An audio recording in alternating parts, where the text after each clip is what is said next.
ada juga materi tentang bagaimana cara membangun perilaku makan sehat pada anak.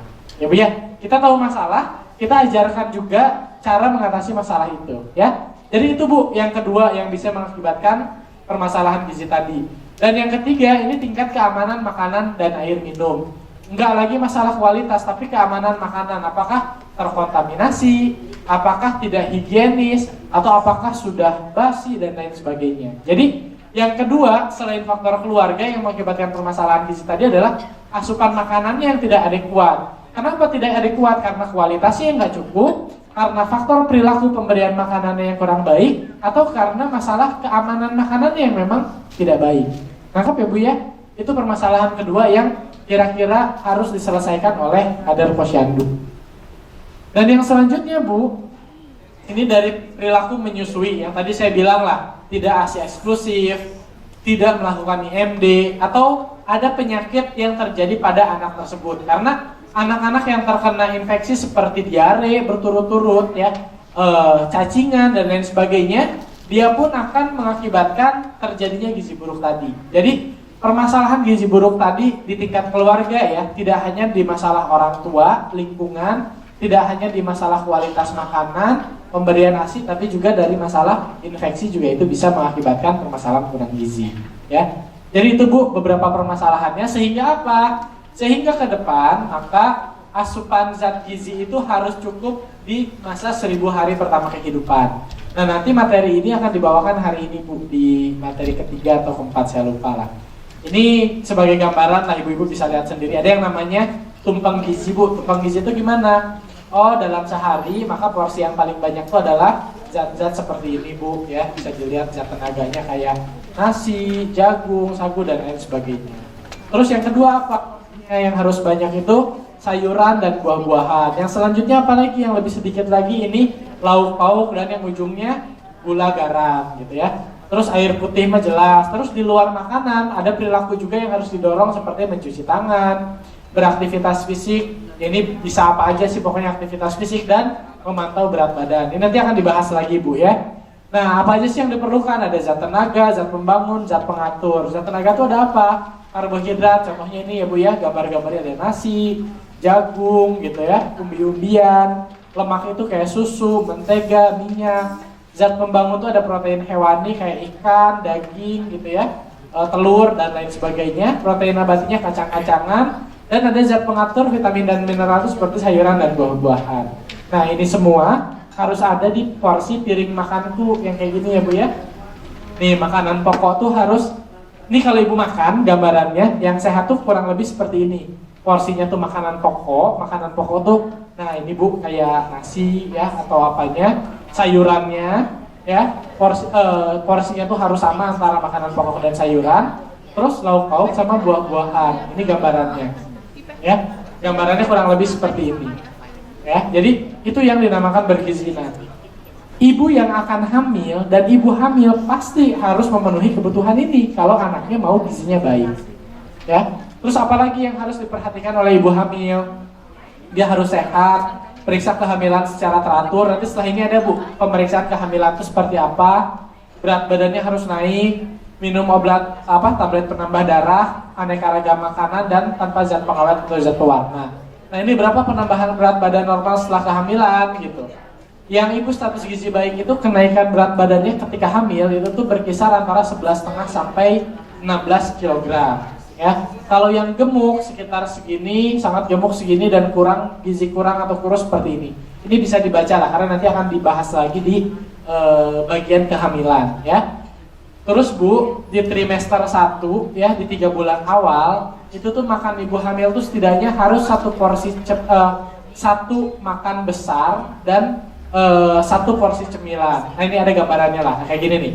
Ya, jadi kalau ibu hamil dan menyusui itu, dia itu harus 3 kali piring makan plus 2-3 kali selingan atau 2 gelas susu. Jadi kalau hamil maka asupan kebutuhan makanannya itu lebih banyak lagi. Contohnya apa? Nih yang tadi piring makanku itu tuh dia tuh sehari tuh harus 3 kali, nggak boleh kurang gitu. Tapi masalahnya di kita ibu hamil tuh kan mual-mual ya gitu, apalagi pas awal-awal makan sekali sehari aja udah untung gitu ya. Nah itu tuh harus didorong gimana caranya biar dia sehari makan 3 kali 1 Plus ada 2-3 kali selingan. Selingan tuh bisa ya tadi lah kayak makanan-makanan seperti ini, atau kalau nggak selingan 2 gelas susu. Jadi salah satu di antara keduanya, ya. Makanannya juga harus beraneka ragam, diberikan pada tambah darah dan vitamin A. Nanti dia akan dibahas lebih lanjut lah Bu ya. Ini ASI dan MPASI juga akan dibahas. Nah, sehingga apa Bu? Jadi kan tadi kita udah tahu masalahnya apa, kenapa bisa terjadi seperti itu, penyebabnya apa. Nah lalu apa sih sebenarnya solusinya Dok? Solusinya ada 2 Bu. Atau cara penanggulangannya itu seperti apa? Cara penanggulangannya itu ada 2. Yang pertama, ini ada yang namanya program spesifik. Program spesifik itu program dari sektor kesehatan. Jadi yang langsung berhubungan dengan kesehatan. Contohnya apa? Penyuluhan gizi seimbang. Promosi, ini kan bisa dilakukan sama ibu ya, penyuluhan gizi seimbang. Promosi menyusui seperti ASI eksklusif, ini juga bisa dilakukan oleh ibu kader. Praktek pemberian ASI dan MPASI, ini juga bisa dilakukan oleh ibu kader. Suplementasi makanan dan zat gizi mikro kayak PMT lah, PMT buat ibu hamil, PMT buat balita, ini bisa dilakukan oleh ibu kader. Terus pencegahan dan pengobatan penyakit infeksi, itu pun yang harus dilakukan kalau anaknya memang sakit. Jadi kalau sakit diobatin dulu, baru bisa ngejar gizinya gitu ya. Ini yang dinamakan dengan program spesifik, jadi yang langsung berhubungan dengan sektor kesehatan. Dan sedikit banyak dari program ini itu tuh bisa dilakukan oleh ibu-ibu kader semua gitu ya. Dan lalu ada juga program sensitif atau yang non kesehatan. Yang non kesehatan tuh yang tidak langsung berhubungan dengan sektor kesehatan. Contohnya apa? Adanya ketahanan pangan. Ketahanan pangan tuh kayak misalkan punya kebun gizi, itu mah tidak langsung gitu ya, sektor non kesehatan. Terus pengentasan kemiskinan, ini pun tidak langsung. Keluarga berencana, ini pun bukan sektor langsung non kesehatan, bukan sektor langsung kesehatan. Pemberdayaan perempuan, pola asuh ibu dan anak, penyediaan air bersih dan jaminan kesehatan masyarakat itu tidak langsung berhubungan dengan sektor kesehatan yang mengatasi permasalahan gizi buruk. Ya, jadi cara ngebedain yang spesifik mah yang langsung, yang sensitif mah yang tidak langsung. Yang spesifik bisa dilakukan apa? Kayak tadi penyuluhan gizi seimbang, promosi ASI ya, yang bisa dilakukan oleh ibu-ibu sekalian. Tapi kalau yang tidak spesifik kesehatannya, apakah ini pun bisa dilakukan oleh kader? Bisa. Caranya apa? Misalkan bikin urban farming gitu ya, posyandunya bikin tanaman hidroponik, Bu, itu kan bisa. Ya. Terus apa lagi? Konseling KB, emang konseling KB berpengaruh gitu terhadap permasalahan gizi? Bisa. Anak terlalu banyak, terlalu mepet kan itu ke gizi anak yang dikandungnya kan kurang baik juga. Makanya kan KB pun jadi salah satu bagian untuk ngatasin permasalahan itu. Pola asuh ibu dan anak juga ini bisa diajarin sama kader. Jaminan kesehatan masyarakat bisa juga sama kadernya daftar gitu untuk kemudian dia punya jamkas punya BPJS gitu. Jadi antara yang sensitif maupun spesifik, baik itu yang langsung berhubungan dengan sektor kesehatan ataupun tidak langsung, itu pun kan bisa dilakukan oleh ibu-ibu kader sekalian. Ya, jadi mungkin itu dari saya Bu. Terima kasih. Apakah ada pertanyaan? Silakan. Karena waktunya juga sudah habis. Jadi terbayang ya Bu ya. Kalau saya review lagi, yang pertama Bu, permasalahan gizi itu di kita kan masih tinggi ya Bu ya. Rankingnya tinggi-tinggi itu tadi. Dan ibarat kata 1 dari 3 anak Indonesia, yaitu itu tuh kan bermasalah gizinya. Sehingga apa? Ibu tuh harus punya concern, kepedulian bagaimana mengatasi permasalahan tersebut. Karena kalau itu dibiarkan, nanti bakal berpengaruhnya tuh kan banyak gitu ke depannya tuh gitu. Itu yang pertama. Yang kedua, ibu tahu penyebabnya. Oh, ternyata penyebab masalah gizi ini bukan hanya pada anak saja, tapi harus dimulai ketika ibu itu tuh bahkan mau hamil gitu. Remaja Bu yang mau nikah gitu, itu harus jadi perhatian juga. Ya, remajanya yang sebelum mau nikah, ibu hamilnya gitu ya, ketika dia sedang hamil, begitu dia ngelahirinnya sampai ke anak usianya 2 tahun. Ya, jadi kalau anak usia 3 tahun ke sana, ya bukan berarti tidak diperhatikan. Kan kalau posyandu sampai 5 tahun ya Bu ya, bukan tidak diperhatikan, tapi ibaratnya dia sudah lewat masa kritis 2 tahun awal yang harus ibu selamatkan. Ya, seperti itu Bu gambarannya. Ada pertanyaan ibu-ibu sekalian? Mangga Bu, 1. Ini Bu 1 dulu ya, mana? Ibu 2 nanti ya, oke. Silakan Bu, dengan siapa? Ibu Jumiati dari KPA Depok. Depok, ya gimana Bu? Misalkan ibu diabetes, hamil, itu anaknya udah pasti kena itu juga nggak dok? Oke, apakah anaknya sudah pasti Terus kena diabetes kalau atau emang enggak? kena, cara solusinya gimana nih? Apa bisa langsung diobati supaya jadi anak itu jangan sampai Oke. kena diabetes juga? Gitu Ya, aja dok. nangkep Terima Bu kasih. pertanyaannya. Jadi gimana nih kalau ibunya udah diabetes, kemudian dia hamil, apakah anaknya pasti diabetes gitu? Dan gimana cara menanggulangi itu nanti saya jawab ya. Ada Bu satu lagi? Ibu tadi ibu. Nah, silakan Bu. Dari mana Bu? Lengkong, dengan ibu siapa? Saya dengan Ibu Fajria dari Ya. KB Lengkong. Itu mau nanya itu aja sih, apa yang hamil kembar? Perkiraan kembar itu porsi makannya berarti lebih banyak. Oke, baik Bu ya, nanti saya jawab ya. Anak saya kembar soalnya Bu. Yang kedua, yang ketiga. Satu lagi, masih ada coba yang mau nanya mana lagi Bu? Ibu satu, ada lagi nggak selain Ibu? Nggak ada ya, berarti 3 orang penanya nanti saya jawab. Silakan Bu.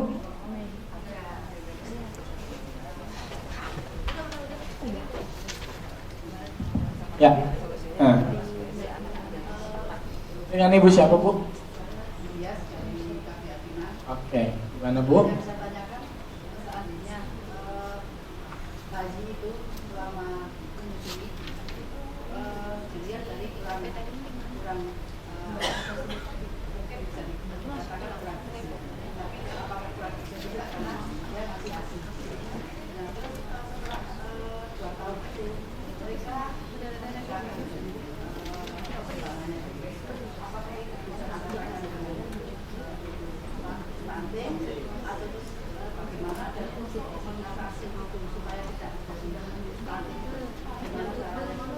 Baik, terima kasih Bu ya. Pertanyaannya bagus, boleh tepuk tangan buat ibu-ibu semua yang tadi bertanya. Oke, yang pertama ya Bu ya, ngomongin diabetes dulu. Ibu hamil diabetes, apa dampaknya dulu nih? Itu yang pertama ya. Yang pertama Bu, kalau buat ibu diabetes, salah satu dampaknya adalah bayi yang dikandungnya bisa lebih besar daripada bayi yang ibu yang tidak diabetes. Ya, jadi mungkin bayi diabetes bisa aja sampai 4 kilo Bu ya. Bahkan bisa sampai lebih lah. Kenapa? Karena ya tadi ada faktor ibunya tadi ya. Jadi bayi-bayi diabetes itu biasa, bayi-bayi pada ibu diabetes itu biasanya lebih besar. Sehingga itu jadi salah satu indikasi sesar karena kan nggak bisa masuk lewat jalan lahir karena besar kan. Jadi efek yang pertama mungkin dari segi itu, bayinya bisa lebih besar daripada bayi yang ibunya tidak diabetes. Yang kedua, apakah anaknya itu akan langsung diabetes juga? Ini tergantung Bu. Diabetes itu tuh ada 2. Ada tipe 1 dan tipe 2. Tipe 1 tuh memang karena ya ibaratnya dia nggak bisa produksi insulin lah yang merubah gula dalam darahnya. Nah biasanya kalau yang tipe 1 itu tuh sangat kuat untuk diturunkan ke anaknya. Jadi orang tuanya tipe 1, anaknya pun tipe 1. Itu kemungkinan besarnya seperti itu. Yang diturunkan itu yang tipe 1 Bu. Ya, diabetes yang diturunkan itu yang tipe 1. Tapi kalau yang tipe 2, apakah itu diturunkan? Enggak secara langsung, tapi gennya bisa ada di anak itu. Jadi ketika anaknya ibunya diabetes, dan diabetesnya kan mayoritas di kita tuh kan tipe 2 ya. Tipe 2 tuh apa? Kalau tipe 1 mah kan karena memang insulinnya nggak kebentuk lah, kasarnya seperti itu ya. Sehingga ya pas lahir pun ya udah otomatis nggak punya nggak punya, tubuh tuh nggak punya cara gimana mengubah gula darah itu gitu. Karena memang alat pengubahnya nggak ada. Nah kalau yang tipe 2, insulinnya ada. Tapi lama-lama dia tuh kecapean. Kenapa kecapean? Gara-gara yang harus diubahnya gula darahnya terlalu banyak dari pola makan. Jadi ibaratnya tuh jenuh, capek, jadi aduh saya udah nggak sanggup lagi, makanya perlu ditambah bantuan obat-obatan. Itu yang tipe 2, karena ibaratnya insulinnya tuh udah jenuh, udah capek gitu. Nah, yang tipe 2 ini gennya tuh bisa turun ke anak, ya. Tapi apakah bisa muncul nggak begitu lahir? Belum tentu. Nanti munculnya ketika pola makannya anaknya itu misalkan tadi pola makannya nggak dijaga, jadi dia terlalu banyak makan asupan gula atau karbohidrat yang terlalu berlebihan, aktivitas fisiknya kurang gitu. Belum lagi kalau misalkan ada resiko lain kayak merokok dan lain sebagainya. Jadi belum tentu anak dari ibu diabetes itu tuh menderita diabetes. Jadi yang perlu dijaga apa ketika dia sudah lahir ya? Biasa porsi makannya sesuai dengan kaidah gizi seimbang. Ketika melakukan itu, insya Allah faktor resikonya akan teratasi sehingga kemunculan diabetesnya tuh belum tentu ada nantinya. Karena suka ada kan Bu ya, orang tuanya diabetes, anaknya diabetes nggak? Enggak. Ya banyak yang kayak gitu. Ada juga nggak yang orang tuanya nggak diabetes, tapi kok dia diabetes sudah gedenya? Banyak nggak? Banyak.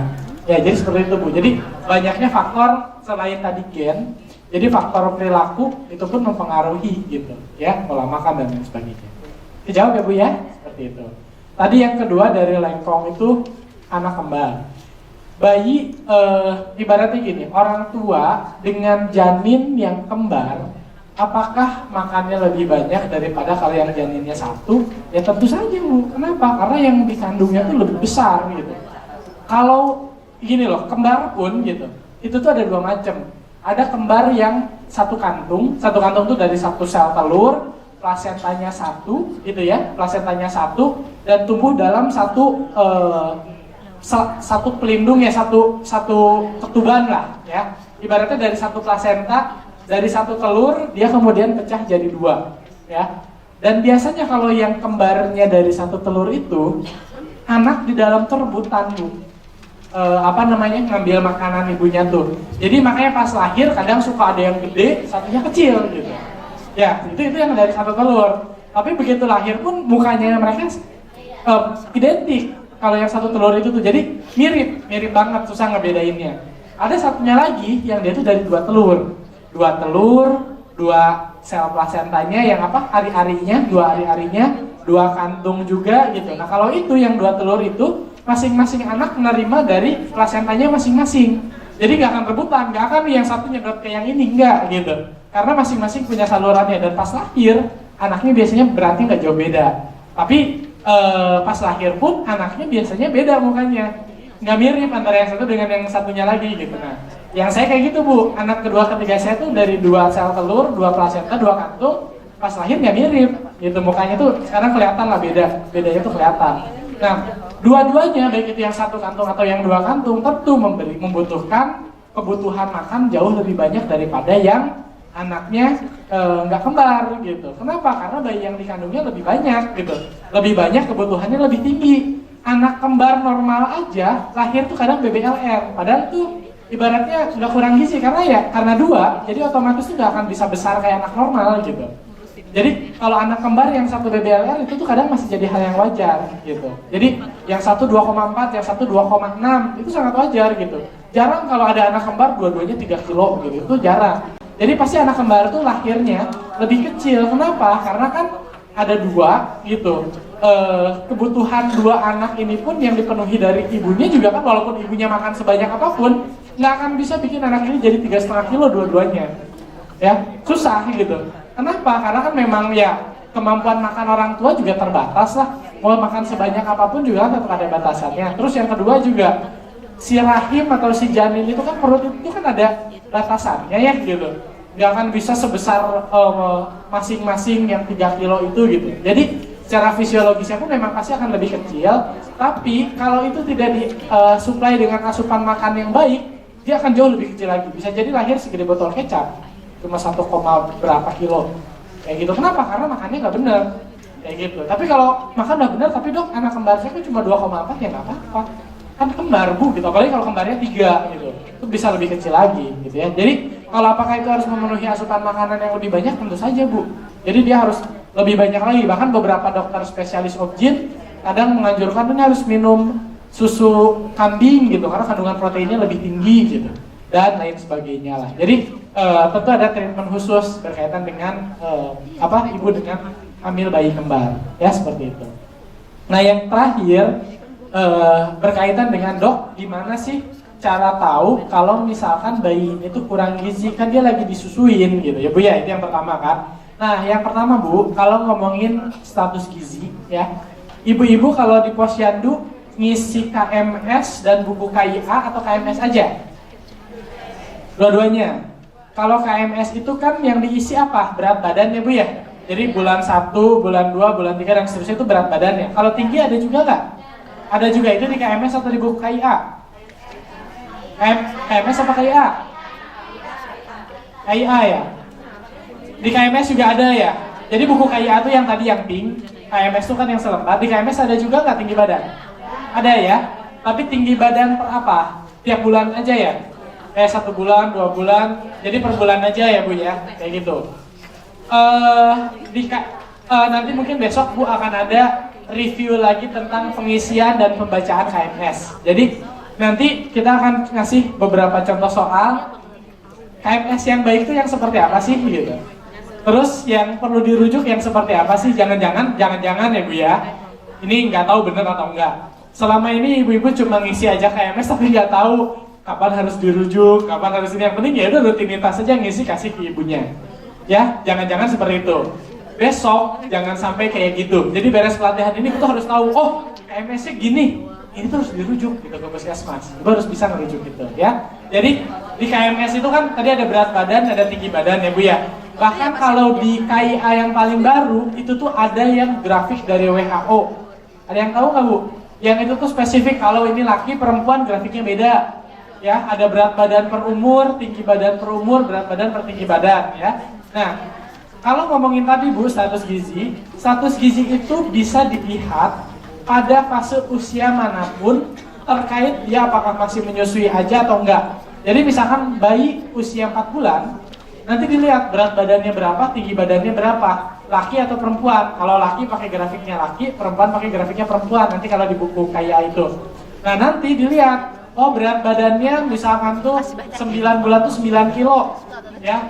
Oh ini berarti 9, jadi nanti tuh ada garis mendatar dan, tinggi dan mendatar ya. Nanti di garis itu tuh, oh berat badannya segini, berat badannya tuh 9 kilo, di usia 9 bulan, oh titiknya ada di mana? Oh titiknya masih di atas garis untuk kurang gizi, berarti dia gizinya masih normal. Tapi kalau ternyata waktu kita plotting, garisnya ada di bawah titik normal gitu ya, ya ini di usia 4 bulan walaupun dia masih nyusu, anaknya ini tuh nanti tergantung ibu yang makainya apa, kan ada berat badan per umur, itu buat tahu gizinya tuh kurang atau enggak. Oh ternyata berat badan per umurnya tuh di bawah garisnya standar gitu, oh ini berarti gizi buruk atau gizi kurang.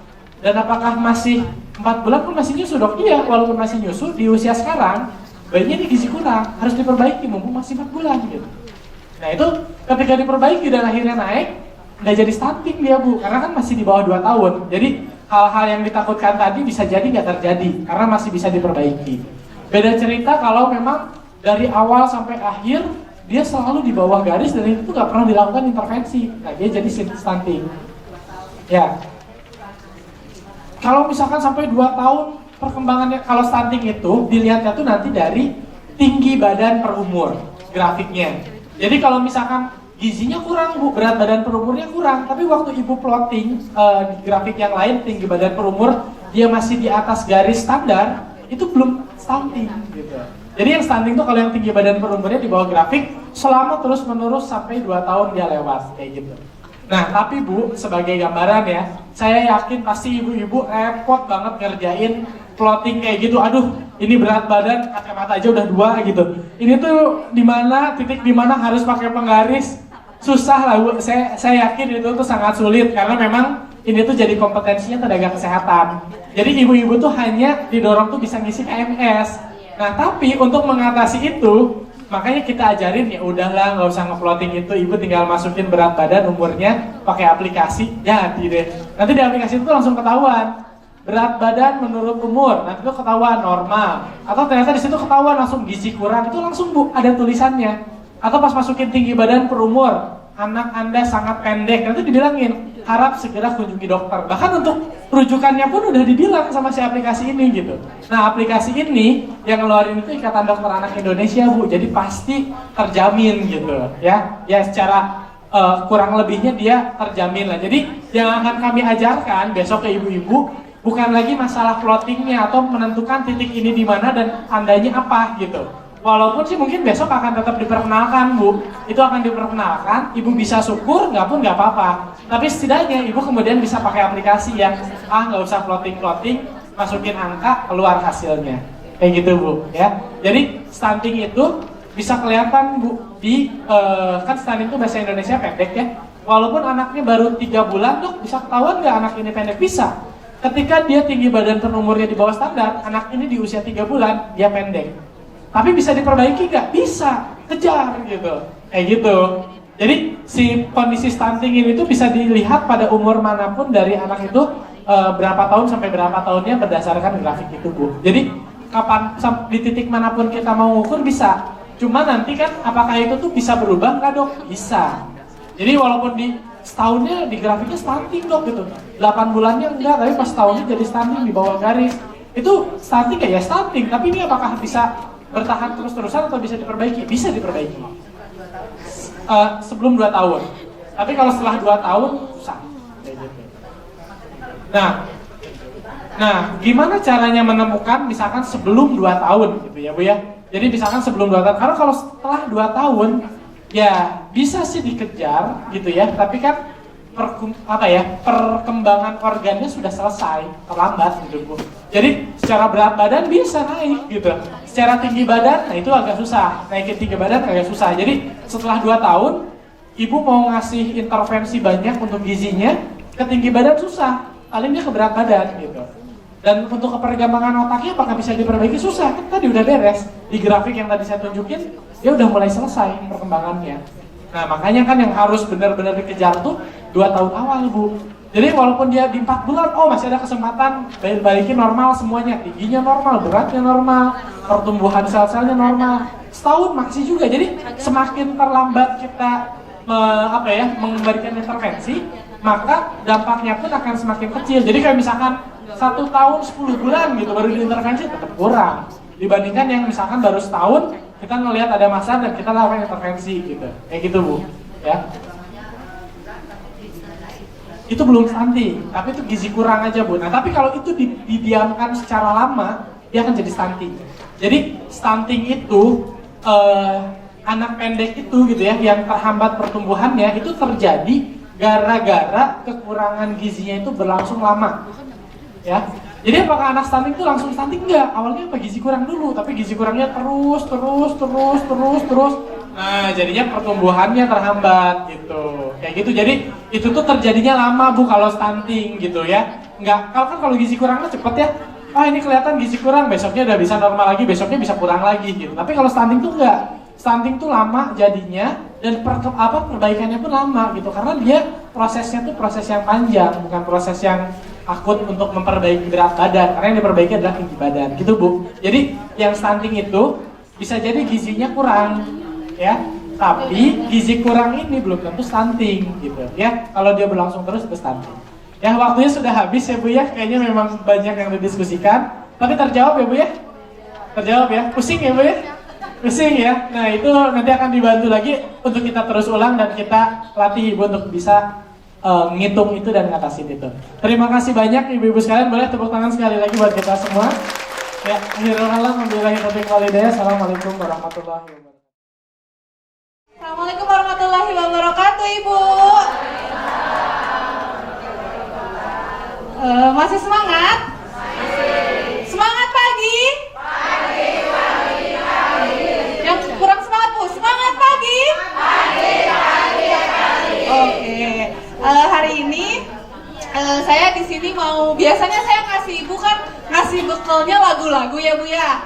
Biasanya ngasih bekal lagu apa Bu? Trejing. Biasanya ngasih bekal lagu Marina gitu ya. Nah sekarang saya pengen, karena ini pelatihan terakhir Bu, saya pengen sedikit memberikan hal yang berfaedah kepada Ibu gitu Bu di pelatihan terakhir ini gitu. Jadi di sini saya mau sharing aja ya Bu ya tentang cerdas menjaga kehamilan. Cerdas menjaga kehamilan. Tadi pasti sama Dokter Dani udah banyak ngobrol kan ya Bu ya, udah banyak dapat materi, udah diulas juga sama Dokter Dani tentang kehamilan. Coba saya mau tanya dulu deh, pasti buat Ibu kader udah hatam ya Bu ya? Iya nggak? Udah hatam belum Bu? Belum?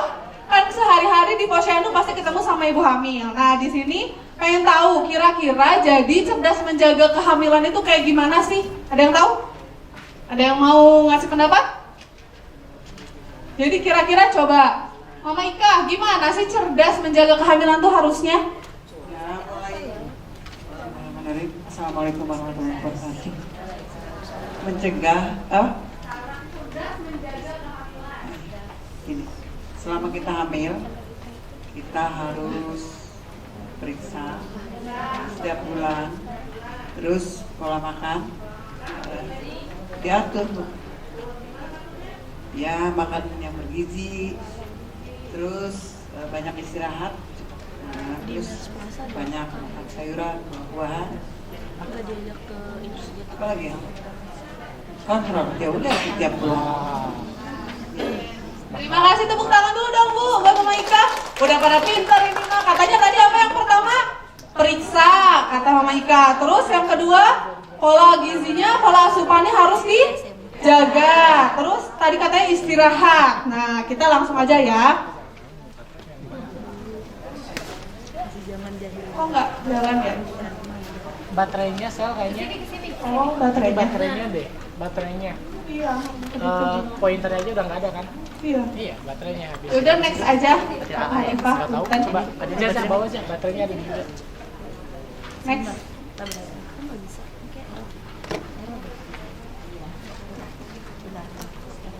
Nah, tadi kan katanya cerdas menjaga. Tadi sama Dokter Dadi udah dibahas tentang 1000 hari pertama kehidupan. Slide selanjutnya kalau Ibu lihat di kertas ya. Slide selanjutnya itu dia katanya cerdas 1000 hari pertama kehidupan itu tadi kata Dokter Dani apa Bu? Jadi 1000 hari pertama kehidupan itu apa? Coba Bu. Jadi 1000 hari pertama kehidupan itu apa Bu? Apa? Tadi baru beberapa detik yang lalu Dokter Dani jelasin.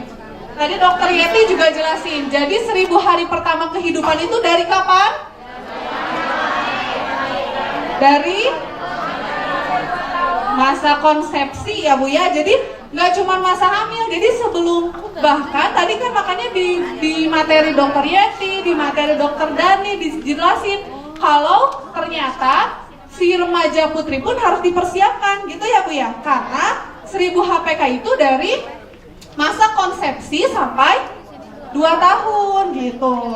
Nah, terus kenapa kehamilan itu penting Bu? Jadi kenapa kehamilan itu harus dijaga? Ada yang tahu? Kenapa? Kan 1000 hari pertama kehidupan makan katanya ngomongin bayi. Kenapa kehamilan harus dijaga? Biar apa? Biar bayinya sehat. Terus biar cerdas. Terus biar gak stunting. Nah, jadi karena pada saat kehamilan si bayi itu kan dia tumbuh gak ojol-ojol pas lahir tiba-tiba gede ya Bu ya. Gitu kan ya Bu ya, ojol-ojol. Ujung-ujung gitu ya Bu ya. Pas lahir tiba-tiba jadi bayi kan gak gitu ya Bu ya.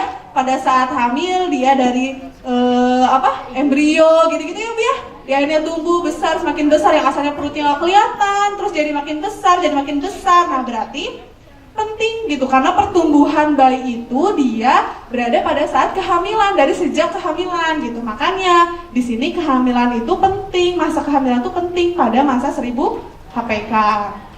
Nah, terus gimana sih merencanakan kehamilan? Nah, tadi balik lagi, karena judulnya itu dari masa konsepsi, berarti nyiapin kehamilan itu nggak cuma pas udah tahu tiba-tiba 3 bulan baru deh tuh makanannya dijaga, baru deh tuh istirahatnya cukup gitu ya.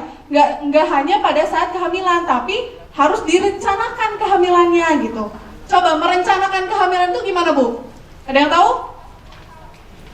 Merencanakan kehamilan itu yang pertama, nih katanya tidak dalam pekerjaan.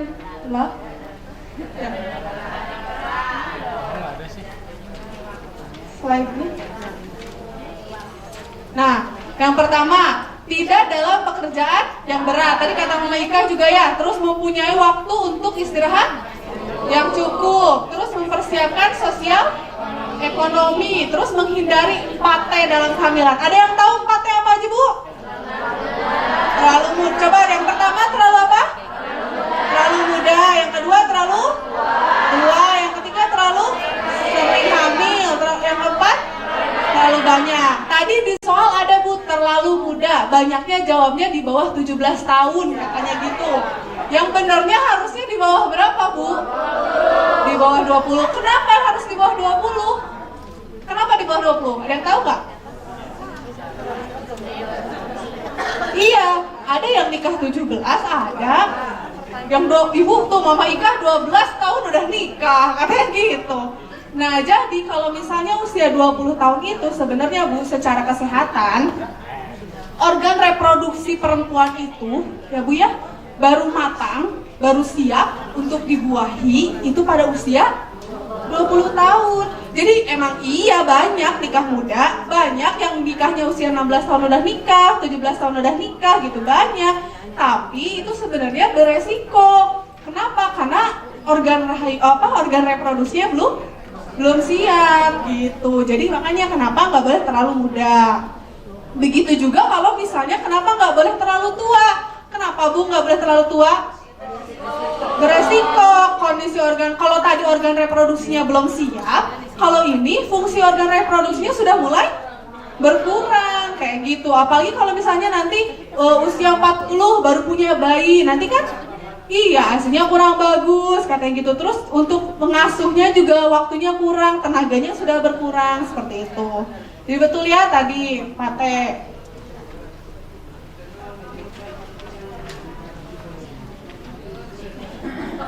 Mbak Hanifah? Maaf.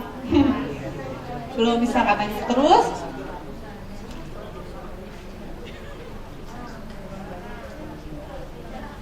nah, terus memperbaiki gaya hidup. Tadi Mama Ika betul lagi 100. Katanya tadi harus dijaga gaya hidupnya, nggak boleh merokok.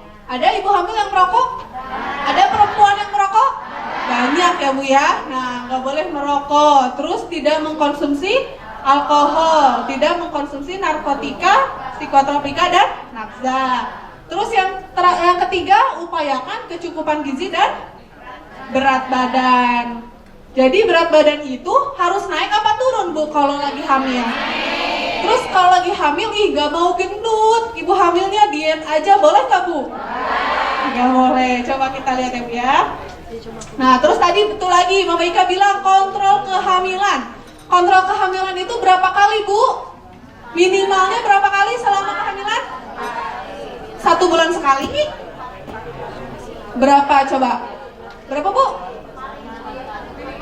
4 kali minimal, paling minimal dalam 9 bulan itu adalah 4 kali. Kalau ada yang mau 1 bulan sekali, bagus gitu ya Bu ya. Nah kapan aja sih sebenarnya 4 kali itu? Terus kalau periksa itu kemana Bu? Ke bidan atau ke dokter. Boleh ke puskesmas, boleh ke rumah sakit, boleh ke klinik terdekat. Atau misalnya ada bidan mandiri di rumah yang buka, boleh. Ada posyandu, periksa ke sana, boleh. Ada puskesmas, periksa ke puskesmas, boleh gitu. Atau ada saya mau ke dokter, boleh. Ke dokter, yang penting harus ke tenaga kesehatan. Terus nih minimal 4 kali itu kapan aja? Tadi ada juga Bu, minimal 4 kali nih katanya.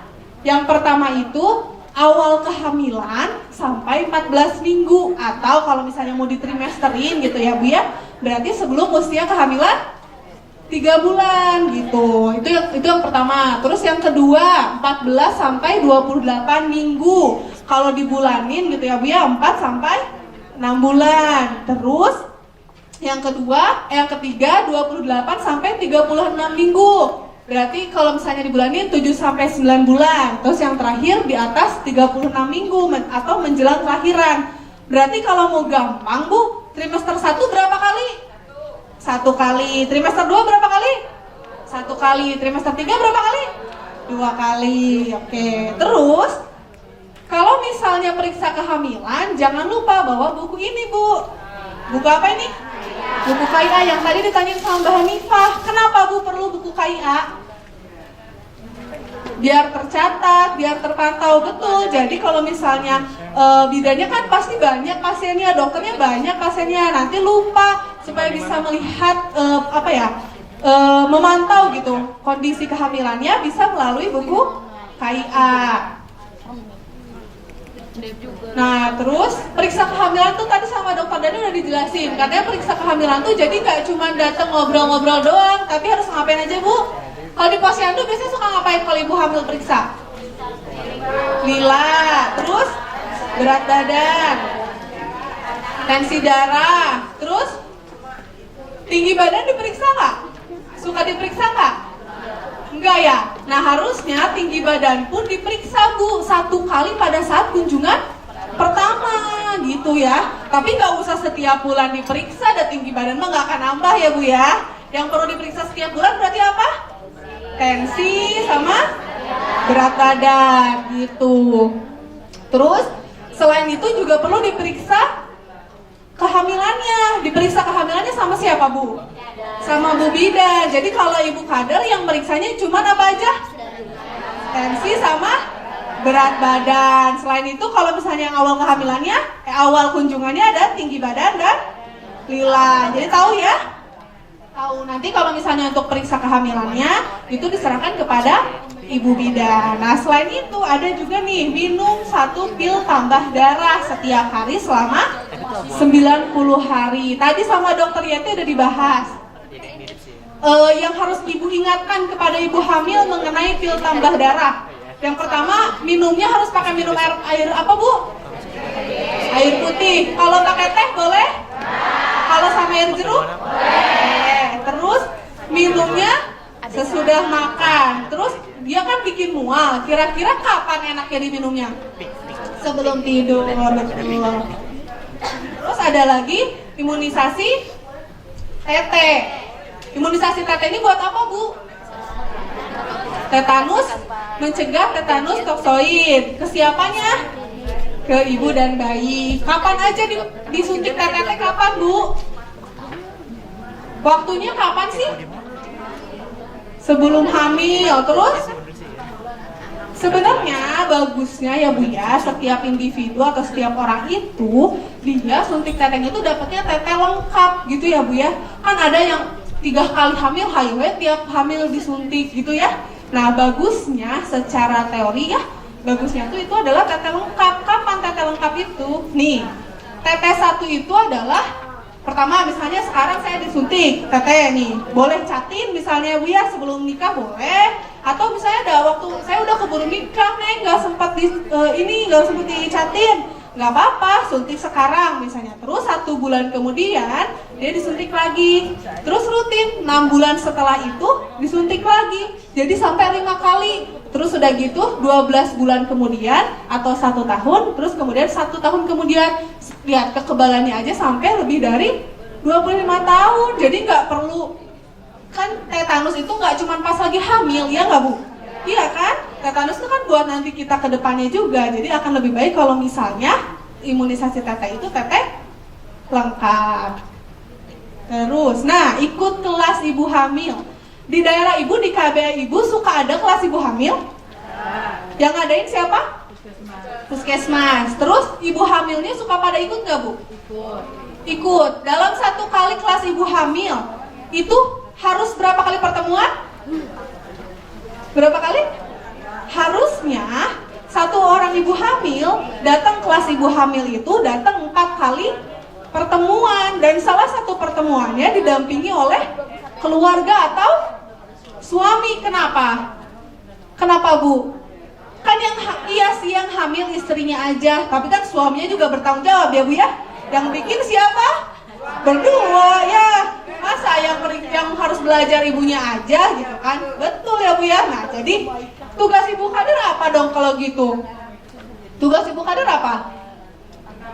Mendampingi, dikasih tahu, betul, dikasih penyuluhan nih. Kan misalnya dari puskesmas ada di kelas ibu hamil, ibu-ibu kadang malu atau takut. Nah, tugas ibu kader di sini ngasih informasi kalau misalnya kelas ibu hamil itu penting dan didorong supaya keluarga atau suaminya bisa ikut sekali pertemuan kayak gitu. Iya, biar tahu.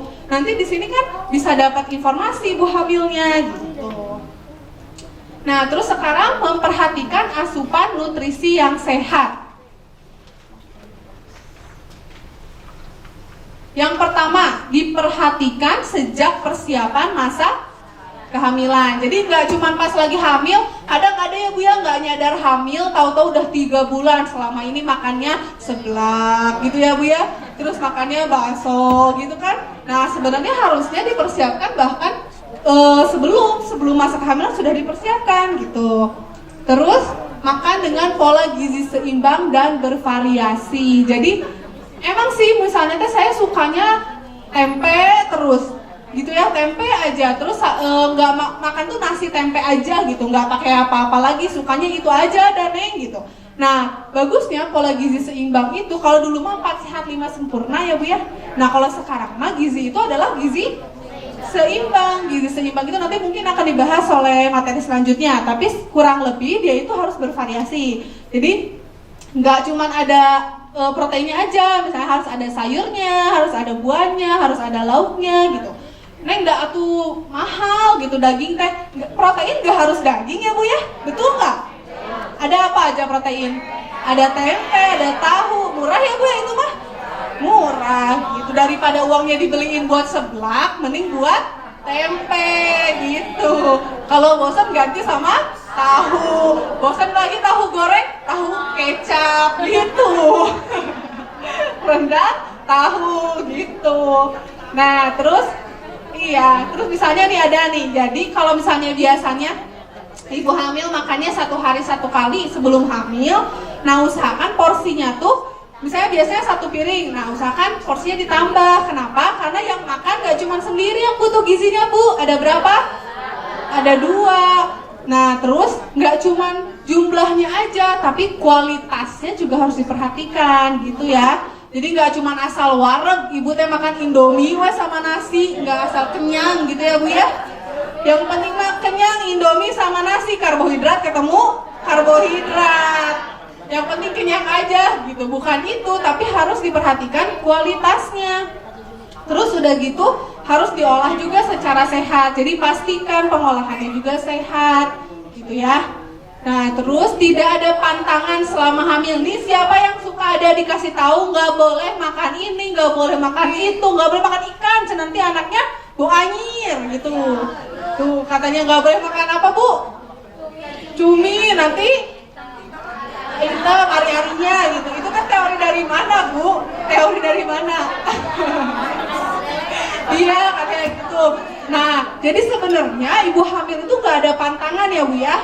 Ibu hamil boleh makan apa aja, daripada dia susah makan, dilarang-larang, udah mual ya Bu ya, susah terus dilarang, makin susah makannya. Jadi ibu hamil itu nggak ada pantangan.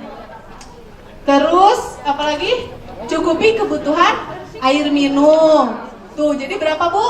10 gelas per hari. Terus kalau mual muntah nih Bu, kira-kira gimana kalau mual muntah?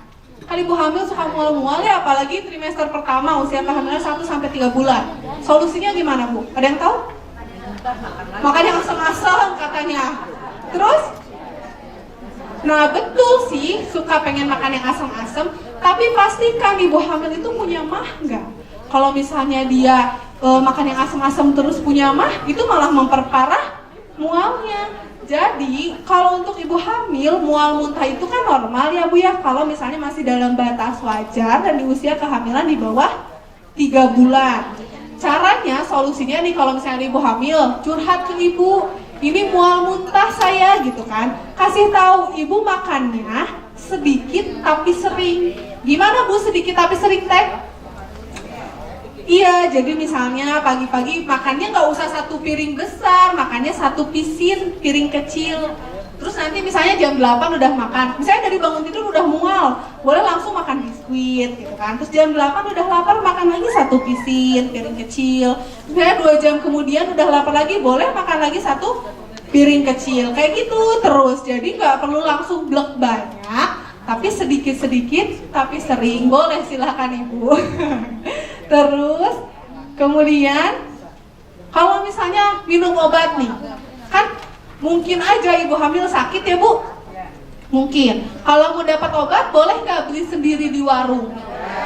Nggak boleh ya, jadi harus konsul ke dokter atau ke bidan. Terus berat badan ibu hamil juga akan naik sebanyak 11-16 kg selama 9 bulan. Nah, kira-kira menurut Ibu, peningkatan berat badan ibu hamil A sama ibu hamil B harus sama nggak? Kenapa? Beda-beda ya? Disesuaikannya atau diukurnya kemana Bu? Kemana? Berat badan kapan? Berat badan sebelum hamil. Nggak cuma berat badan, tapi dihitung apa Bu yang waktu itu kita pernah ngitung-ngitung tinggi badan dikali tinggi badan dalam meter kuadrat IMT. Jadi nggak bisa disamain ibu Siti misalnya sama ibu Nia, yang satu berat badannya 60 kilo, yang satu berat badannya 40 kilo, kenaikan berat badannya harus berbeda, nggak sama gitu kan. Nah ini kalau secara teori mungkin di situ nggak ada ya Bu ya, di kertasnya Bu bisa lihat di sini. Kemarin kita udah belajar IMT kan ya Bu ya. Nih, kemarin udah belajar IMT. Jadi kalau misalnya underweight itu yang di bawah normal ya biar kurus. Nih, kalau misalnya IMT-nya di bawah 18,5, kenaikan berat badannya totalnya harus 12,5 sampai 18 kg. Terus kalau misalnya IMT-nya normal, dia 18, misalnya dia kenaikannya 11,5 sampai 16 kg. Itu untuk kenaikan berat badan total ya Bu ya. Terus kalau misalnya overweight, dia 7 sampai 11,5, kalau obesitas cuma 5 sampai 9. Jadi pengontrolan kenaikan berat badan itu harus disesuaikan dengan kondisi dia sebelum hamil gitu. Jangan udah mau obes, dia mau mual mau apa juga enak ya Bu ya makan gitu. Terus peningkatan berat badannya terlalu berlebihan malah jadi beresiko gitu. Nah, selain tadi ngacu ke yang tadi, kalau tadi mah ngafalin ya Bu ya. Nih, ada juga cara ngitungnya. Ibu mau belajar? Nih, cara ngitungnya. Mau difoto? Nih, cara ngitungnya ya Bu ya. Misalnya, Ibu tingginya 155. Terus berat badannya 48. Kelihatan nggak Bu? Berat badannya 48. Nah, jadi cara ngitungnya itu yang pertama, cari dulu berat badan ideal Ibu harusnya berapa. Sekarang juga Ibu bisa ngitung sendiri. Caranya itu tinggi badan kita, ya, tinggi badan kita dikurangi 105, Bu. Jadi hasilnya dia 50 kg. Jadi yang tingginya 155, berat badan idealnya tuh 50 kg. Ini tuh kata Broca katanya Bu, teorinya tuh. Nah, terus udah dapet nih berat badan ideal, masuklah ke rumus selanjutnya. Jadi kenaikan berat badan untuk kehamilan optimal itu tuh 20%, ini baku ya Bu ya. 20% kali 50 kg hasilnya 10. Terus kekurangan berat badan yang harus ditambahkannya berapa sih? Itu 50 kg atau berat badan ideal dikurangi berat badan dianya. Jadi hasilnya 2 kg. Nah, jadi berapa sih kenaikan berat badannya harusnya? Ditambahin aja.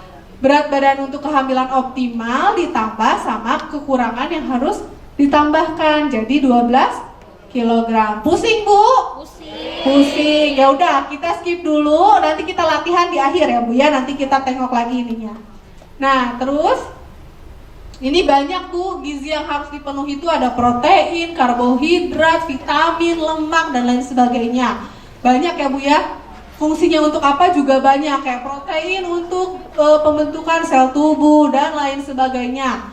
Nah, terus yang utamanya apa sih gitu? Nih, ini juga sumbernya dari mana? Protein bisa dari daging sapi itu kan tadi. Bisa dari biji-bijian, kacang-kacangan gitu kan. Gak harus selalu dari daging dan lain sebagainya. Terus apa yang utamanya? Yang utamanya itu ada ini Bu. Yang pertama apa? Zat besi. Yang kedua asam folat, yang ketiga kalsium. Ada yang tahu zat besi sumbernya dari apa? Sayuran. Nih Bu, zat besi itu ada dari daging merah, telur, kacang-kacangan, sayuran hijau dan ikan. Terus kalau asam folat nih, kalsium dari mana? Dari brokoli, jeruk, susu, gandum, kacang kedelai, apel, pepaya. Terus kalau asam folat dari mana? Dari kacang-kacangan, putih telur, gandum, susu, sayur bayam, brokoli, dan pisang. Jadi yang dimaksud bervariasi tadi ini Bu.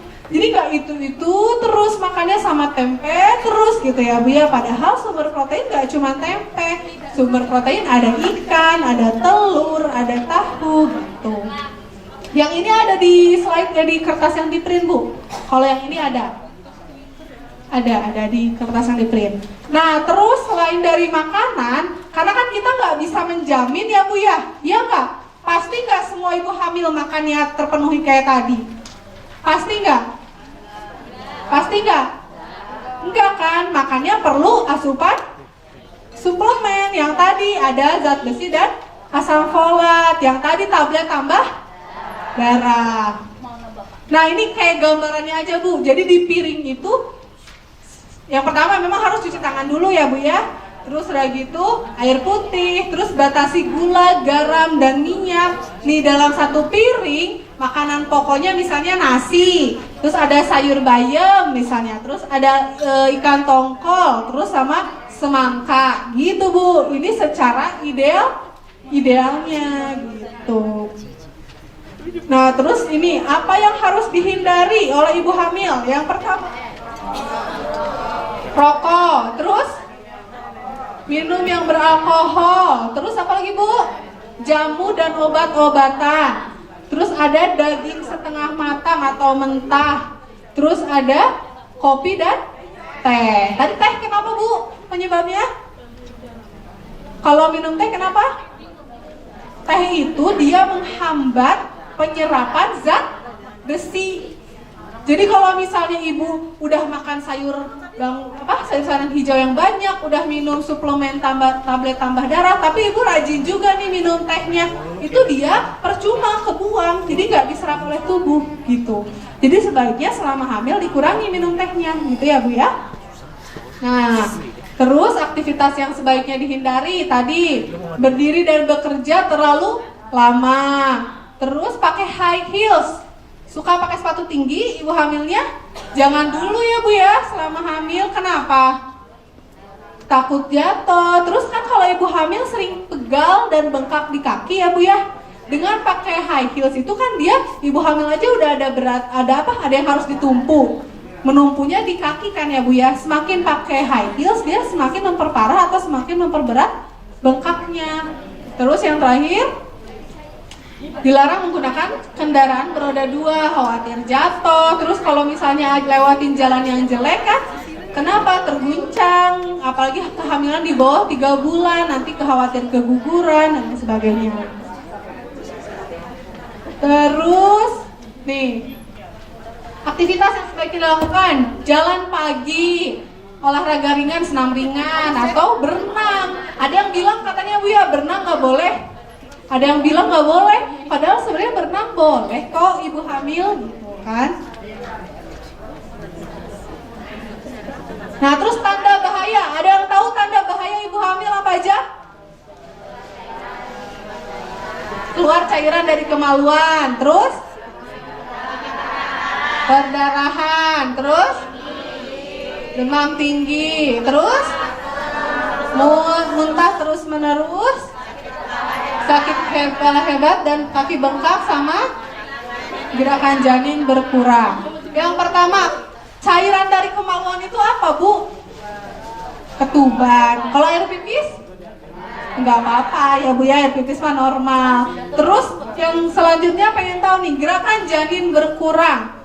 Ibu tahu nggak gerakan janin itu normalnya berapa kali dalam satu hari? Sering, iya betul sering. Tapi ada yang tahu nggak normalnya berapa? Normalnya itu 10-12 kali Bu. Nah ibu bisa kasih tahu nih ibu-ibu hamil buat caranya ngitung gerakan janin. Misalnya ibu punya 2 toples gitu ya Bu ya. Yang satu ada kelerengnya, ada batunya, ada koinnya, terserah. Nah misalnya nanti setiap ada gerak ibu pindahin 1. Terus udah gitu tiap gerak lagi ibu pindahin 1. Kenapa? Biar nanti malam ibu hitung gerakan janinnya sehari berapa nih, ada koinnya dapat berapa, batunya ada berapa gitu, 10-12. Kalau misalnya gerakannya kok kayaknya satu hari ini cuma 4 kali doang geraknya, cuma 3 kali doang geraknya, itu harus dikonsultasikan gitu Bu. Nah kalau misalnya tadi terjadi tanda-tanda bahaya, segera minta pertolongan, jangan diam aja. Kebanyakan katanya komplikasi itu diperparah dengan 3T atau 3 terlambat. Apa aja Bu? Terlambat apa aja? Nih, yang pertama terlambat mengambil keputusan. Yang kedua terlambat tiba di fasilitas kesehatan. Yang ketiga terlambat mendapati pertolongan medis. Jadi ada Bu, keluarga bayinya tuh udah menggap-menggap gitu ya Bu ya, udah menggap-menggap, udah ini, tapi sebentar mau ngambil keputusan tanya dulu sama bapaknya. Nanti bapaknya udah datang, tanya dulu sama mertua gitu kan. Iya kan gitu ya Bu yang terjadi di masyarakat. Terus kata mertua teh, aduh sebentar harus minta petuah dulu sama sesepuh gitu. Aduh semakin lama keburu meninggal gitu kan bayinya. Jadi di sini peran kader ini adalah ngasih tahu ke ibu hamil, ngasih tahu ke keluarga kalau misalnya jangan sampai nih hal-hal tanda bahaya itu malah diperparah karena cuman terlambat ngambil keputusan gitu. Jadi makanya tadi di kelas ibu hamil penting, nggak cuma ibu hamil yang tahu kan, tapi perlu orang tuanya tahu, perlu keluarganya tahu, perlu juga suaminya tahu karena mereka harus paham gitu. Kalau misalnya ada loh tanda-tanda bahaya yang mereka tuh harus ngambil keputusan secara cepat gitu. Terus udah gitu terlambat tiba di fasilitas kesehatan ya penyebabnya karena ini, karena lama ngambil keputusannya jadi Anda datang ke fasilitas kesehatannya lama, akhirnya dapat tindakannya terlambat gitu. Jadi ini adalah dampak dari hal yang terjadi ketika terlambat mengambil keputusan. Nah, terus hal-hal yang perlu disiapkan kalau misalnya mau persalinan sama mau hamil gitu ya Bu ya. Yang pertama tempat kontrol kehamilannya harus tahu, rumah sakit rujukannya mau kemana harus sudah tahu. Nah, jadi kalau misalnya ibu kader nih ketemu sama ibu hamil udah gede Bu, udah 9 bulan. Nah, ibu tanya, ibu persiapan kehamilannya sudah sampai persiapan persalinannya sudah sampai mana gitu. Apa aja yang harus dicari tahu nih? Rumah sakitnya tanya, ibu nanti melahirkan di mana gitu kan. Terus surat-surat jaminan kesehatannya udah ada atau belum gitu ya. Terus yang kemudian keluarga yang mau nanti nganter pada saat persalinan siapa gitu, suami atau ibu atau siapa. Terus kalau perlu tanya juga kendaraannya ada atau enggak gitu ya Bu ya.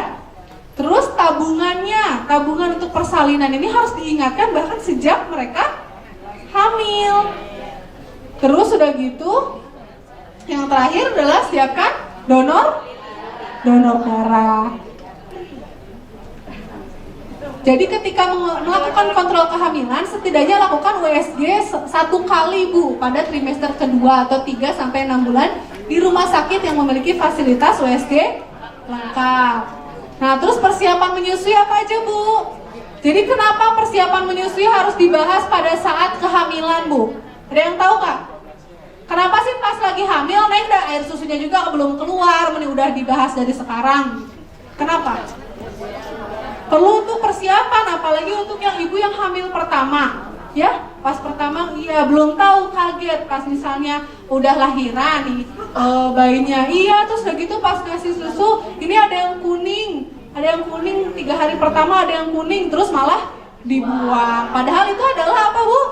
Kolostrum. Itulah yang penting, mereka harus tahu sejak kehamilan. Terus udah gitu secara psikologis yang biasanya di rumah tidurnya jam 9 udah tidur, jam 5 udah baru bangun gitu kan, habis subuh tidur lagi gitu ya Bu ya, gadis zaman sekarang gitu ya Bu ya.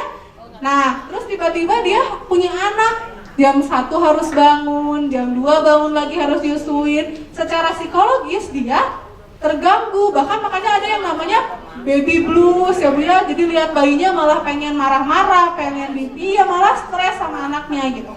Makanya persiapan psikologis penting. Terus perhatikan juga nutrisi selama hamil. Perbanyak asupan air dan juga jangan menggunakan bra yang terlalu ketat Bu. Karena pengen menopang, jadi pakainya yang kenceng gitu ya, yang pakai kawat. Sebenarnya kalau misalnya pada saat menyusui itu malah menghambat aliran ASI. Terus nanti juga dia pegel Bu, karena kan dia ada ASI ya Bu ya. Kalau saya pakai yang terlalu ketat nanti dia pegel gitu. Terus dia juga menyumbat produksi ASI.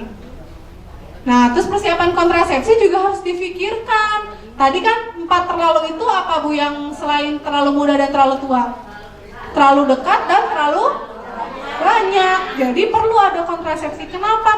Karena rahimnya itu belum siap Bu. Misalnya baru lahir nih. Misalnya kan si ibu tahu ari-ari ya? Nah, kan si rahim nih, ari-ari udah nempel di sini. Terus udah gitu, udah hamil lagi, dia nggak akan nempel di tempat itu lagi, dia pasti cari tempat yang bagus. Tempel lagi di sini, banyak anaknya, akhirnya nanti dia nggak bisa nempel lagi, nanti plasentanya lepas sebelum waktunya, gitu kan, perdarahan, kayak gitu. Makanya ini perlu kontrasepsi, supaya apa? Mereka bisa merencanakan kehamilan, gitu kan. Nah, terus Kalau misalnya ada pertanyaan, jangan ragu tanya sama dokter atau bidan. Nah, yang terjadi di masyarakat, Bu, kadang malu nanya sama Bu bidan teh gitu. Apalagi yang anak hamil pertama gitu ya. Kan nggak semua masyarakat berani kayak ibu ya, Bu ya. Nggak semuanya pemberani kayak ibu. Ibu mah kalau ada yang nggak ngerti pasti berani nanya. Tapi kalau masyarakat belum tentu mereka berani. Pasti mungkin ada yang malu, ada yang takut gitu kan sama Bu bidan sama Bu dokter. Akhirnya mereka nggak tahu apa-apa. Jadi fungsi kader di sini adalah masyarakat itu merasa lebih dekat sama ibu kader. Kader itu sahabat dari masyarakat. Kalau ibu bidan mah datang pulang gitu kan ya Bu ya. Jadi kagok gitu masyarakat tuh, malu mau nanya. Kalau ibu kader adalah orang yang sehari-hari bertemu dengan mereka. Ibu kader adalah tetangga mereka, ibu kader adalah keluarga mereka, dan ibu kader adalah sahabat mereka. Jadi mereka itu akan lebih berani mengeluh, akan berani cerita kepada ibu kader. Tapi kalau misalnya ibu kadernya judes, ibu kadernya juga nggak mau ngasih tahu, udah dapat materi dari Astra tapi ibunya diem aja, mereka juga segan. Jadi ibu juga harus bisa terbuka, gitu, harus bisa merangkul masyarakat. Nah, jadi apa peran kader, Bu? Apa peran kader, Bu, jadinya? Mendampingi, terus menjelaskan. Jadi ibu bisa ngasih informasi. Udah pusing, Neng, lupa lagi sekarang juga materinya, pulang teh, keburu si Dede minta makan, keburu suami minta dimasakin gitu ya, Bu ya. Ibu nggak usah khawatir, ibu punya buku kaya. Di posyandu ada buku kaya. Itu buku sakti ibu, itu jimat ibu. Di situ lengkap semuanya, Bu. Nih, boleh pinjam ya, Bu ya, satu. Ini jimat ibu buat penyuluhan. Kalau lupa, dibuka ya, Bu ya. Kalau misalnya lupa nih, kehamilan ada lengkap, Bu. Semua materi yang saya sampaikan di sini itu ada di buku jimat ini. Suka dibaca, Bu? Pernah baca sampai beres? Belum. Pas hamil juga suka dibaca? Enggak, itu Bu sebenarnya. Iya. Nah, jadi nanti ibu hamil kan punya ini ya, Bu ya. Ibu hamil pasti punya ini kan ya? Iya. Jadi nanti kalau misalnya di posyandu ibu ada ibu hamil, ibu tanya udah tahu apa aja dari sini. Kalau misalnya nanti ibu boleh ngasih penyuluhan lewat buku ini gitu. Nah, terus latihannya ya. Nah, ini ada PR, Bu. Saya dapat titipan dari Mbak Hanifah selaku project manajernya ini Bu Astra. Ini ya, KBA di Astra. Jadi PR-nya, ibu-ibu di setiap KBA ya namanya ya, apa setiap posyandu? KBA ya? Di setiap KBA bikin boleh penyuluhan, boleh konseling personal, boleh bikin kelas ibu hamil gitu ya, Bu ya. Misalnya ibu bikin kelas ibu hamil, ngumpulin nih ada 5 ibu hamil di KBA ibu, dikumpulin terus dikasih informasi, boleh misalnya mau konseling aja, misalnya Mama Ika sama saya ibu hamil, terus sama Mama Ika dikasih informasi pakai buku KIA, boleh. Nanti ibu fotoin, kirim di grup KBA gitu ya, Bu ya. Nah, nanti laporannya gini, misalnya hari ini posyandu sekarang kita bikin penyuluhan tentang pemeriksaan kehamilan, fotoin buktinya, gitu, kirim ke grup, kayak gitu ya. Nanti akan dipantau oleh tim Satgas KBA yang akan mengecek kepada ibu-ibu, udah dipenuhi belum nih, gitu kan. Dari kemarin kan udah diajarin public speaking ya, Bu ya. Udah diajarin cara konseling gimana. Nah, sekarang kita praktekin, gitu ya, Bu ya. Nah, itu PR-nya. Untuk ngitungnya masih ada waktu, udah nggak ada? Udah habis ya? Yaudah, kalau gitu kita ngacu aja ke yang tadi ya, Bu ya. Jadi kalau misalnya lihat lagi ke IMT-nya. Nah, mungkin hanya itu saja yang bisa saya sampaikan. Masih latihan. Oh, kasih latihan. Ibunya mau minta lah cara ngitung ya. Nih, ada soal, Bu, gini. Soalnya tinggi badan seorang ibu itu 154. Tinggi badannya 154. berat badannya 47. Nah, berapa sih harusnya kenaikan berat badan yang harus dicapai selama hamilnya gitu ya Bu ya. Caranya tadi gimana? Yang pertama, tentukan apa Bu? Berat badan ideal. Berat badan ideal itu ngitungnya gimana? Tinggi badan dikurangi 105, pinter. Berarti kalau ini 154 dikurangi 105, pintar Ibu. Udah dapat hasilnya? Nah, udah dapet. Katanya berat badan idealnya tuh 49 katanya Ibu ya? Ya. Terus sekarang gimana cara dapat kenaikan totalnya? Yang pertama lihat dulu kenaikan hamil optimalnya berapa. Kenaikan hamil optimal itu ngitungnya secara baku tadi berapa persen Bu? 20% dikali apa? Dikali berat badan ideal. Nih, 20% dikali berat badan ideal, Bu. Hasilnya pakai kalkulator aja, ada koma-komaan ya, Bu ya. Nih, 9,8. Terus setelah dapat kenaikan BB untuk kehamilan optimal, yang kedua nyari apa, Bu? Kekurangan. Pintar. Kekurangan gimana caranya? Berat badan ideal dikurangi berat badan sekarang Ibu hamil. Pintar Ibu. Jadi kekurangannya adalah 2 kg. Terus habis ini gimanain? Betul. Akhirnya ini 9,8 atau kenaikan berat badan untuk kehamilan optimal ditambahkan sama kekurangan yang harus ditambahkan. Jadi totalnya yang harus naik itu si ibu ini harus naiknya 11,8 gitu. Tapi misalnya gini, Bu, gimana naik atau misalnya gimana kalau misalnya kenaikannya cuma 12 gitu. Cuma beda 0,2 tapi beda gitu kan.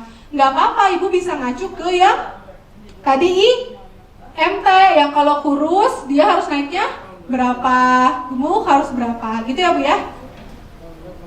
Gitu. Bisa ya Bu ya? Insya Allah. Yang penting hafal rumusnya, nanti Ibu tinggal masukin. Nah tadi jadi ini boleh difoto nih Bu yang yang kalau misalnya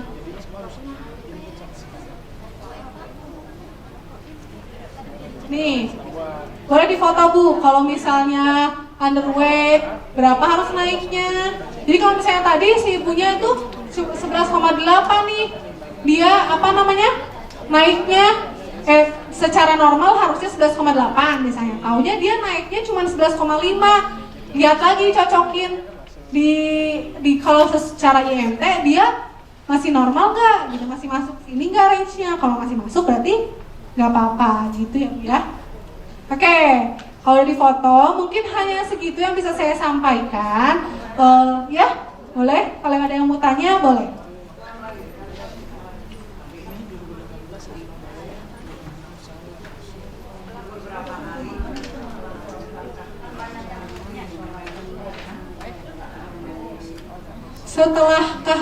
Setelah persalinan katanya gitu, harus pakai KB-nya kapan? Ada yang tahu? Yang terbaik setelah nifas. Terus? Nah, jadi sebenarnya gini Bu, kalau kontrasepsi itu balik lagi ke kondisi si ibunya. Misalnya gini, dia nifas sambil menyusui misalnya gitu, dia nifas.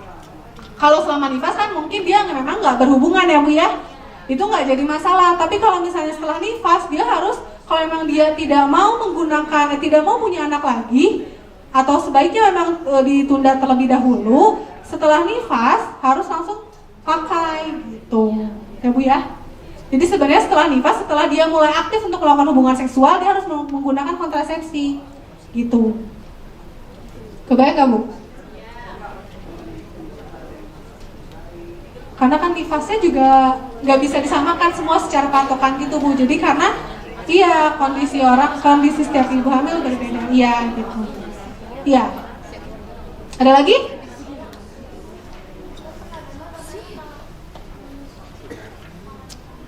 kontrasepsi. Ya. Ada yang bilang katanya menyusui itu sama dengan kontrasepsi, betul nggak Bu? Betul. Nah, jadi kalau secara fisiologisnya ya Bu ya, ini sedikit ya Mbak Isa. Kalau secara fisiologisnya, dia kalau misalnya nyusui ada hormon prolaktin ya Bu ya namanya. Nah, dia itu menghambat hormon estrogen gitu ya Bu ya, kalau secara si teori ininya. Biar lah Bu ya. Nah, terus kalau misalnya si hormon itu kalau mau mens, dia tuh perlu hormon estrogen. Kalau misalnya dia nyusuinnya aktif Bu, si hormon estrogen itu dia dihambat memang, ya ditekan. Tapi itu kalau misalnya menyusuinya secara kuat, secara rutin, misalnya benar-benar kuat gitu nyusuinnya, dia bisa pakai metode alami namanya. Tapi sebenarnya akan lebih dianjurkan untuk menggunakan kontrasepsi yang ada gitu. Misalnya kalau misalnya memang mau, iya misalnya kalau belum mau pakai alat, misalnya pakai kondom kayak gitu. Jadi sebenarnya memang betul secara teori itu bisa menekan Bu. Gitu. Makanya kalau misalnya suka ada yang dia nggak KB soalnya nyusuin aja gitu, bisa, tapi dia tidak bisa menjamin 100%. Gitu ya Bu ya. Oke, mungkin cukup sekian, nggak bisa buka sesi pertanyaan lagi karena waktu. Udah lapar ya Bu ya? Udah lapar. Jadi kalau gitu saya akhiri. Terima kasih banyak. Mohon maaf kalau misalnya ada kesalahan. Wassalamualaikum warahmatullahi wabarakatuh.